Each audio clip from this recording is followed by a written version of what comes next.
ఇక మరణాత ఈ ఉదయ కాలంలో ఒక చిన్న మాట. ఒక ఊరిలో ఒక రైతు ఉన్నాడు. ఆ రైతు విత్తనాలు తెలుతుండగా విత్తనం భూమిలో పడింది. భూమిలో నుంచి మొక్కొచ్చే ముందు రాళ్ళు అడ్డొస్తూ ఉన్నాయి.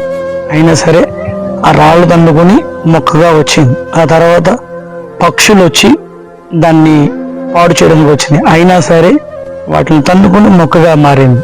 ఆ తర్వాత మరి అనేకమైన పశువులు, ఆవులు, గేదెలు, మేకలు వచ్చి తినడానికి వచ్చినాయి. అయినా సరే వాటిని తన్నుకొని పైకి వచ్చింది. తర్వాత వృక్షంగా మారి అనేక మందికి నీడగా ఉంది.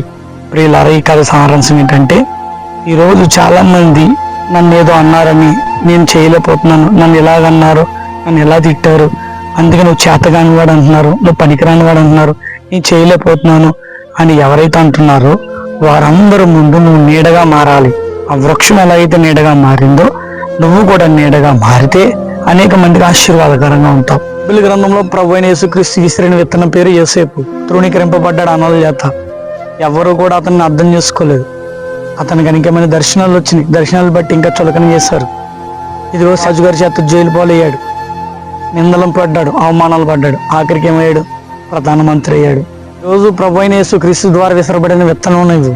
ఆ విత్తనం నువ్వు కాబట్టి నేనేమంటున్నానంటే, ఎవరో ఏదన్నారని చెప్పి పట్టించుకోవడం మానేసి యేసు ప్రభు వైపు చూస్తూ, పేతురు ఎలాగైతే యేసు ప్రభు వైపు చూస్తున్నప్పుడు సముద్రం మీద నడిచాడో అలా నువ్వు కూడా చక్కగా దేవుని వైపు చూస్తూ నడిస్తే అద్భుతాలు చూస్తావు. మరణాత.